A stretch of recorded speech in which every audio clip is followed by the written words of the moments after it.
Tiens, Kel a sorti un nouveau Disney HS pour Bella Storm. Ok. Bon, je regarderai plus tard. Non, ne fais pas ça. Sinon, voilà ce que tu vas rater. Bonjour et bienvenue dans un nouveau Disney HS qui m'a été demandé par Bella Storm. Aujourd'hui, on va parler d'un film qui m'est vraiment très cher parce que il y a plein de choses que j'aime dedans. Vous avez vu le titre, on va parler du Visiteur du Futur. Alors bien évidemment, on commence par son scénario. Qu'est-ce que ça raconte, le Visiteur du Futur? Il faut savoir qu'à la base, c'est une web série qui a été diffusée sur internet, il y a tous les épisodes sur YouTube si vous voulez, et le film est la suite de cette web série. Alors je vais peut-être pas vous résumer les 4 premières saisons, mais pour le film, ça va être rapide. C'est l'histoire du Visiteur du Futur, alias Renard, qui veut empêcher Gilbert Alibert de signer un contrat pour créer une usine qui explosera dans le futur et qui fera des catastrophes mondiales. Pour cela, il sera aidé de son ami robot, le docteur Henry Castafolt, et de Raph. C'est un humain, c'est tout.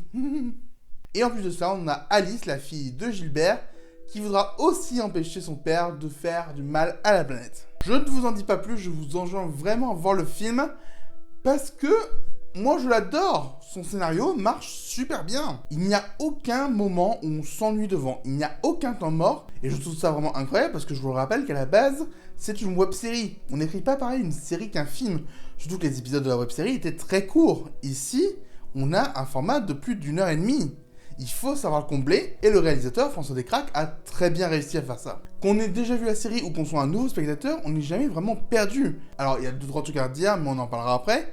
Mais globalement, on comprend l'histoire et c'est nickel. On a un film qui utilise le voyage dans le temps comme un outil de fiction. Et souvent, c'est compliqué à manier. Là, le film y arrive très bien. Il donne des règles et il les suit à peu près. Alors, ça n'empêche pas qu'il y ait toujours 2 ou 3 questions en suspens. Mais parce que c'est le voyage dans le temps, à chaque fois c'est comme ça. Mais globalement, oui, le scénario se tient de A à Z. Pour moi, la seule vraie incohérence qu'on a, c'est par rapport à la scène où Alice rencontre la Alice du futur. Mais bon, on a eu un peu ça avec Renard dans la première saison, donc on va dire que ça va. Et sinon, le film est parsemé de petites références à la série, qui lorsqu'on a suivi la série assidûment sur YouTube, bah ça fait plaisir de les retrouver. Alors évidemment, ceux qui n'ont pas suivi la série, comme je l'ai dit, il y a 2-3 trucs qui vont louper. Mais ça passe quand même. Pour moi, il y a vraiment 2 relations de personnages qui étaient très importantes dans la série et qu'on n'a pas redéveloppées dans le film.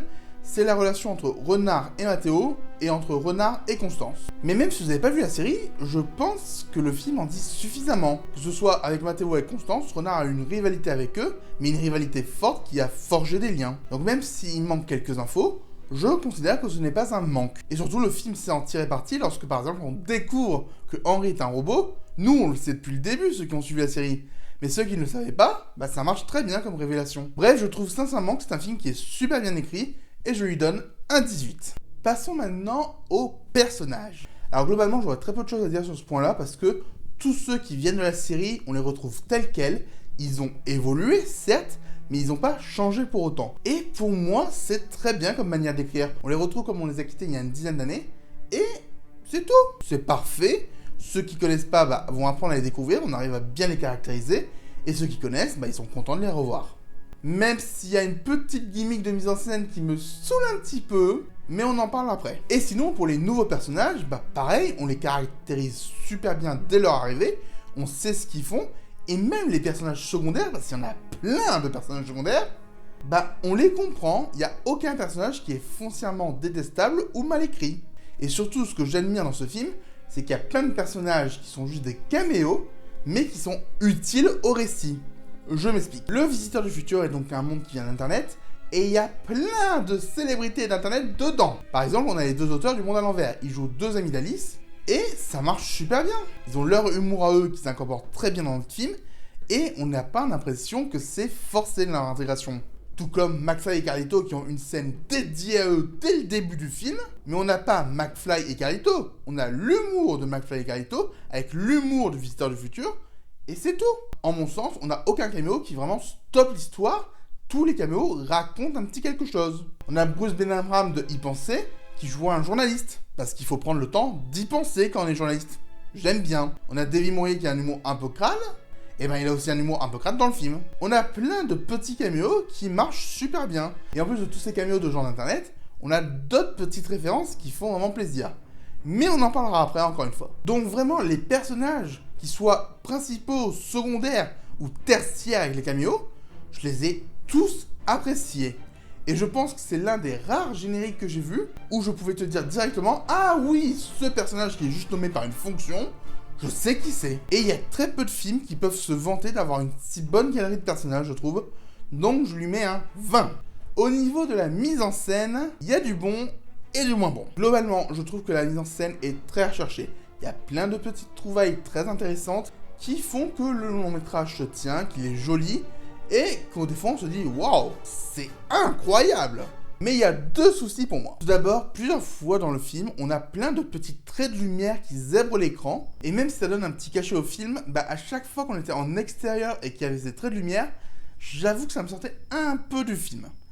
Pas énormément, mais un petit peu. Je me disais « Ah, il y a ça ». Alors je sais pas si c'est voulu ou pas par François Descraques, mais personnellement j'ai eu un peu de mal avec ça. Et le deuxième souci de ce film n'est pas vraiment un souci, c'est plus un gimmick de réalisation que je trouve un peu maladroit. On a des personnages iconiques dans Le Visiteur du Futur, notamment par exemple Henry. Et lorsque Henry apparaît pour la première fois à l'écran de manière entièrement visible, il y a une sorte de silence en fait. Imaginez vraiment la scène avec « Je suis Henry Castafold ». Le scénario va reprendre, mais je vous ai laissé le temps d'applaudir dans la salle. C'est pas aussi flagrant que par exemple dans No Way Home, où à chaque apparition d'un Spider-Man, on avait réellement le temps d'applaudir, mais on sent vraiment que le film se pose pendant quelques petites secondes pour dire « Voilà, ça c'est le personnage que vous aimez, vous pouvez l'applaudir ». Et en plus, il y a une musique qui se lance pour dire « Oui, il est badass, même s'il a encore rien fait ». Et en soi, si on le remarque pas, c'est vraiment pas grave, hein. C'est juste un petit truc comme ça. Moi, ça me fait plus sourire qu'autre chose. Et puis, la première fois que j'ai vu le film, j'étais vraiment « Oui, super, il y a Henry !» Donc, globalement, oui, c'est rien du tout. Donc, clairement, je peux pas donner un 20, mais je peux pas non plus donner une mauvaise note, parce que ça marche super bien. Donc, un 17. Au niveau de la musique, mis à part où justement elle est utilisée pour iconiser les persos et qu'on peut applaudir pendant ce temps-là, je trouve qu'elle est super bien intégrée dans le film. Il n'y a aucun moment où on se dit qu'elle est de trop. Il n'y a aucun moment où on se dit qu'elle ne va pas avec la scène. Toutes les musiques marchent du feu de Dieu. Et le fait de réentendre une petite orchestration du générique de la saison 1 dans le générique du film, ça fait plaisir. Bref, pour la musique, je donne un 18. Et donc, quel est mon critère spécifique ? J'aurais bien aimé dire l'humour, mais j'ai envie de parler d'Internet. Le film, qu'il le veuille ou non, utilise beaucoup la nostalgie. Comme je vous l'ai dit, il y a plein de caméos de stars d'Internet, des stars plus ou moins actuelles, mais il y a aussi plein de petites références dans le film en lui-même. Par exemple, pendant le film, Ralph regarde une série audio. Et cette série audio, c'est l'épopée temporelle. L'épopée temporelle, si vous ne le savez pas, ça a été créé par Cyprien. Le Cyprien qui a été numéro 1 en France sur YouTube pendant des années. Et personnellement, moi qui ai adoré l'épopée temporelle, j'ai adoré voir ce genre de références dans le film. Et globalement, toute la nostalgie d'Internet a marché sur moi. Tous les caméos qui viennent d'Internet, ça m'a plu. Par exemple, on a David Marseille du Palma Show, ça fait plaisir. Certes, il n'y a pas Grégoire Ludig, mais c'est pas grave, on a le Palma Show qui est un duo iconique d'Internet. Oui, ils ont fait de la télévision, mais on les connaît surtout sur Internet. Comme je l'ai dit, il y a Davy Mourier, il y a Monsieur Poulpe, il y a Le Monde à l'envers, il y a Bruce Benamram, il y en a plein. Tout marche parfaitement. Donc le film a voulu utiliser un peu de nostalgie. Il l'a réussi parce que, clairement, c'est avec la nostalgie que les premiers fans du Visiteur du Futur voulaient le voir au cinéma. Ça faisait 10 ans qu'on n'attendait pas de suite. Mais là, on nous en donne qu'une seule envie, c'est de la regarder. Personnellement, j'ai découvert la série sur le tard, c'était en fin de saison 4. Mais dès que j'ai commencé, j'ai pas pu m'arrêter. Je me suis fait les 4 saisons en quasiment une semaine. Donc ouais, pour le critère spécifique de la nostalgie, je peux pas faire autrement que de donner un 20. Et donc si vous avez bien calculé, ça nous donne un 93 sur 100, qui est énorme pour un film, mais j'ai vraiment adoré le voir. J'ai pas parlé du jeu des acteurs, mais Enya Barou est super bonne. Et alors Arnaud Ducré, wow, juste wow. C'est vraiment pas un humoriste que j'aime. Et en tant qu'acteur, des fois ça fait du toucher-couler. Mais là, je n'ai pas vu Arnaud Ducré. J'ai vu Gilbert Alibert, c'est tout. Et pour tous les acteurs qui existaient déjà avec la série, ils savaient déjà jouer avant, ils ont juste repris leur personnage. Parfait. Donc ouais, j'ai vraiment adoré ce film. Et si vous n'avez pas eu la chance de le voir, je vous le conseille.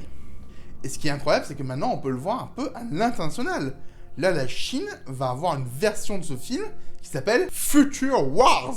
Je trouve ça génial qu'une web-série qui vient d'Internet en France aille jusqu'en Chine. Vraiment, j'adore ce film et encore une fois, je vous enjoins à le voir. Mais bon, vous l'avez peut-être déjà vu. Et du coup, je vous propose quelques petites anecdotes sur le film. Alors, il faut savoir que toutes les anecdotes m'ont été proposées par le compte Twitter ou le compte X, ça dépend de ce que vous voulez, de Castabot. Donc, vous aurez le lien en description. Allez le voir. Il y a certaines anecdotes qui y sont déjà, mais d'autres qui sont un peu nouvelles. Allons-y. Alors, tout d'abord, il faut savoir que le personnage de Victor ne devait pas être dans le film. Ça devait être Simon Astier, qui jouait déjà dans la série, qui devait avoir ce rôle. Mais à cause de petites galères de tournage, il n'a pas pu être présent, donc Victor a été créé. On a un autre personnage qui arrive dans ce film, c'est Belette. Alors Belette, je la connaissais un peu avant, parce qu'elle était dans le roman La Meute, que j'avais adoré, et il faut savoir que si elle est jouée par Assassila, c'est pour une raison très simple, il y a beaucoup de fans qui l'imaginaient avec une peau noire. Du coup, ils ont osé une actrice avec la peau noire. Moi personnellement, j'avoue, je l'imaginais rousse, mais je trouve que Assassila fait un excellent boulot, et quand j'ai voulu relire La Meute, c'est son visage qui m'est apparu. Donc franchement, bravo. Encore une petite anecdote sur les personnages. Est-ce que vous avez remarqué que le nom de famille de Alice et Gilbert, c'était une contraction de leurs deux noms et prénoms? Alice, Gilbert, Ali, Bert. Voilà. Et d'ailleurs, en parlant d'Alice, il y a une petite scène coupée par rapport à elle. En intégrant l'équipe, elle devait prendre la chambre de Ralph. Sauf que si elle fait ça, il doit dormir dans la chambre du visiteur et d'Henri. Sauf qu'apparemment, le visiteur trouve que, à cause de Ralph, ils ont déjà beaucoup moins d'intimité. Personnellement, je suis de ceux qui adorent shipper Renard et Henri, donc j'aurais adoré voir cette scène. Maintenant, on va revenir au début du film avec deux petites anecdotes sur le manuel chinois. Tout d'abord, si on traduit ce qui est écrit pour le bouton bleu, il y a écrit « Facilite l'explosion du réacteur, ne vous fiez pas à sa couleur ». Je trouve ça hilarant, les blagues qu'on ne peut pas comprendre si on ne sait pas lire un dialecte précis. Et quand on parle de traduire un dialecte précis, il faut savoir que la voix qui traduit le chinois, au départ, ça devait être une voix un peu plus robotique. Sauf que le réalisateur, François Descraques, l'a tellement bien fait de manière robotique, voire même plus robotique que des voix comme Google, qu'ils ont laissé sa voix. Donc il y a un caméo de François Descraques dans le film avec la voix qui traduit. Personnellement, je l'avais pas du tout entendu la première fois, et maintenant que je le sais, je l'entends sur la fin. Mais au début, c'est bluffant, j'ai vraiment pensé que c'était un robot. Et enfin, une dernière anecdote qui me fait un peu rire, c'est vers 25 minutes de film, on a Alice qui est dans la chambre de Ralph. Et lui, il arrive, et il s'assoit. Et quelque chose que j'avais pas remarqué au premier visionnage, mais quand il s'assoit, ça fait un petit bruit de paix. J'avoue, c'est très discret, je l'avais pas entendu au début, mais quand on m'a donné une anecdote dessus, je me suis dit, ah oui, il y a ce petit bruit de paix. Et il a fallu 1 heure pour trouver ce bruit de paix. Clément Morin, qui est l'ingé son du film, et donc François Descraques, le réalisateur, ont mis 1 heure à le chercher. Je trouve ça incroyable. Parce que si 2 personnes sont capables de mettre 1 heure pour un simple bruit de paix, c'est normal qu'ils nous pondent une masterclass comme film. Encore une fois, je l'adore ce film. Et je suis vraiment content d'avoir pu en parler. Bref, ce Disney JHS est fini. Si jamais vous voulez me proposer vos propres films, n'hésitez pas à aller voir sur Tipeee. Et moi, je vous dis à très bientôt. Donc là, on est d'accord que tu m'as montré toute la vidéo finalement. Bah ouais, comme ça, tu rates pas la vidéo. Bon, j'espère que ça vous a plu. Et surtout, n'oublie pas de liker et de t'abonner. Sinon, voilà ce qui va se passer. Le générique, évidemment. Un immense merci à tous les tipeurs et membres de la chaîne. Votre solidarité fait vraiment plaisir. Merci.